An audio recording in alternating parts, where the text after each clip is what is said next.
Les risques de cas secondaires autour d'un cas importé sont très faibles.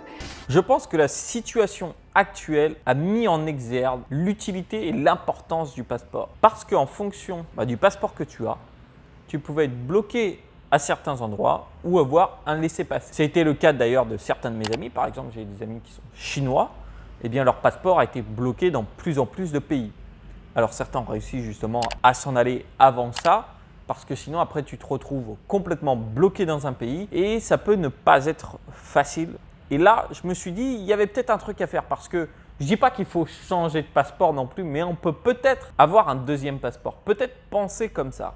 Alors, la première chose, je pense, qui est toujours valable par rapport au passeport, c'est penser par rapport à l'État. Toujours ce qui est fait en direct. C'est-à-dire, par exemple, tu as certains pays qui vont vouloir te taxer sur ton passeport. Les États-Unis, par exemple, c'est ça. Peu importe où tu vis dans le monde, les États-Unis te taxeront quand même. Si tu es résident américain, bien sûr. Ils te taxeront parce que tu as toujours le passeport américain. Et c'est très difficile de changer du passeport américain à un autre passeport. Il y a vraiment peu de personnes qui le font. Pourquoi? Parce que le passeport américain est quand même un passeport fort. Alors ça, c'est une des choses. Mais après, ça va dépendre. Il n'y a pas que ça. La taxation américaine n'est pas la même que la taxation française. Et si tu es dans un pays qui te taxe énormément, ça peut donner l'idée de changer. Alors, je ne suis pas contre la taxation. Ça dépend de ce que tu as en échange de la taxation. Si tu es taxé, on va dire moyennement ou assez fort, mais qu'en échange, tu as des transports publics qui sont géniaux, tu as des procédures qui sont vraiment très simples, tu n'as pas de la paperasse, des machins, plein de trucs à envoyer. Ce n'est pas toi qui dois tout faire, mais c'est eux qui en font le plus et tu as vraiment un service qui est génial. Je ne sais pas, genre le transport public, les trains, les machins, tu n'as pas de galère et tu ne le payes pas très cher et tu as franchement un truc génial. Si c'est le cas comme ça, si c'est vraiment ça te facilite la vie, il n'y a pas de souci. Mais si tu payes beaucoup, enfin moi si je paye beaucoup et qu'en échange je n'ai pas ça, ça fait quand même un petit peu mal parce que ça veut dire que l'argent va dans d'autres poches. Et là, ce n'est pas vraiment pour ça que tu as envie de payer des taxes. Et en plus de ça, si tu es dans un pays, je disais personne, où c'est mal vu ce que tu fais, il faut penser à changer de pays. Si par exemple, tu es dans un pays où les entrepreneurs vont être taxés à 66%, qui se font en plus taper dessus, qui se font en fait traiter comme des malpropres, alors que c'est des personnes qui vont prendre des risques, qui vont créer de l'emploi, peut-être qu'il faudra penser à changer. Enfin, moi, du coup, je changerai. Il est hors de question pour moi aujourd'hui de rester dans un pays qui ne respecte pas ce que je fais. Toujours aller là où tu seras traité le mieux. Et ce qui me fait penser un petit peu à la dimension de liberté aussi, c'est qu'aujourd'hui, on ne vit plus dans la même ville que nos grands-parents. On peut aller vivre dans un autre pays, on peut aller vivre peu importe où, tu vois. On peut choisir et cette liberté de pouvoir traverser les frontières, il faut la garder. C'est un truc qui est important. Alors, je sais qu'on est né avec, moi j'ai eu la chance d'être né avec, c'est un acquis que j'ai, mais ce n'est pas quelque chose qui va rester par exemple. Un pays peut très vite changer. Il faut moins de 5 ans, moins de 10 ans pour que ça change.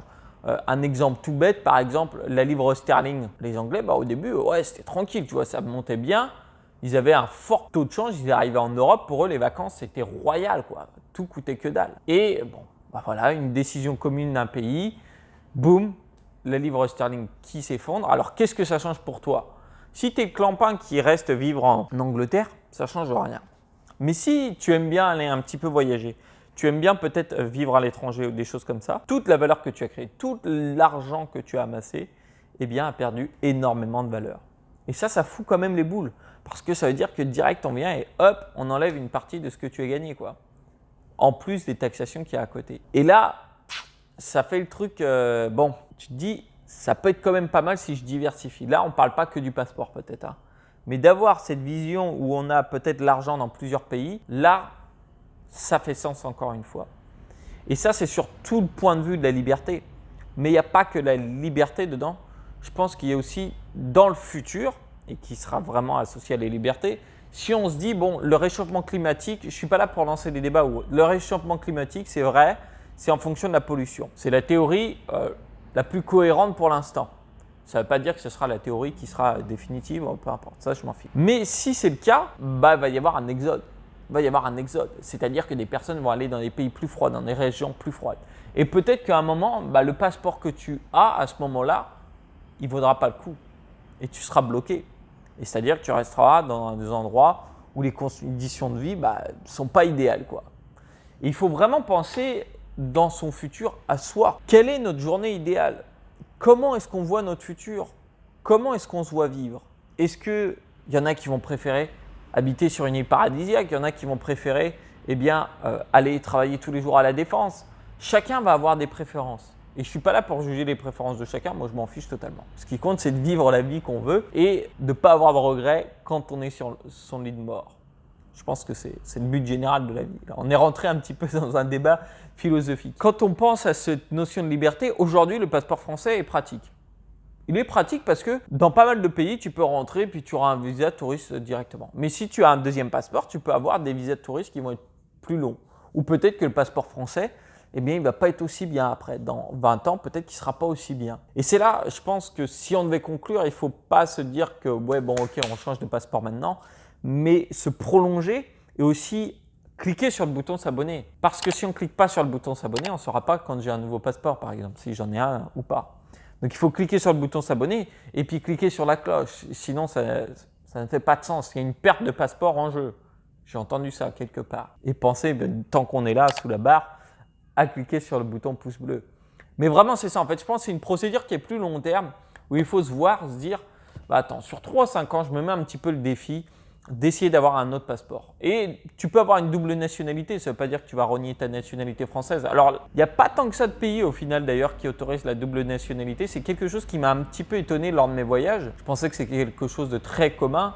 Et non, en fait, la France, on est plutôt sympa là-dessus puisqu'on autorise la double nationalité. Tourne-toi vers ça. Alors, il y a des pays, sache d'ailleurs, où tu peux acheter ton passeport. En général, c'est des petits pays, mais ils te permettent d'acheter ton passeport. Est-ce que ça va être un passeport qui est très utile? Non. Est-ce qu'il va être inutile? Non aussi. Du coup, on est un petit peu dans le ventre mou.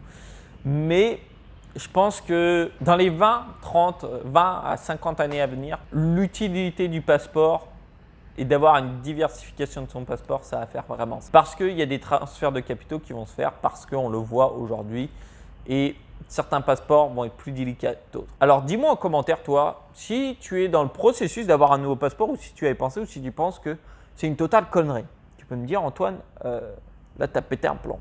Tu peux le dire aussi en commentaire, il n'y a pas de souci. Si tu veux prendre soin de ton argent, j'ai un atelier qui est totalement gratuit. Finances personnelles. Et là, je vais mettre à terre des mythes. Je ne parle pas des mythes dans les murs. Des mythes, mais genre par exemple de faire un budget. Ce qui compte, c'est combien tu gagnes. Toutes ces choses-là. Je te montrerai quand même comment dépenser plus, c'est gagner plus. Tu n'as même pas besoin de mettre ton email. Tu as juste à cliquer sur le lien en dessous et tu accèdes directement à cet atelier qui est grandiose. Écoute, je te retrouve directement dans l'atelier si tu veux prendre soin de ton argent. Et on parlera un petit peu de liberté justement. Des libertés qu'offre l'argent. Ouais, j'ai dit 3 fois le mot argent, je vais me faire jeter des cailloux par certaines personnes parce qu'il ne faut pas dire argent en France. Alors redisons-le tous ensemble, argent. Et si tu as suivi la vidéo jusqu'ici, mets argent en commentaire et je te retrouve tout de suite dans l'atelier. Allez,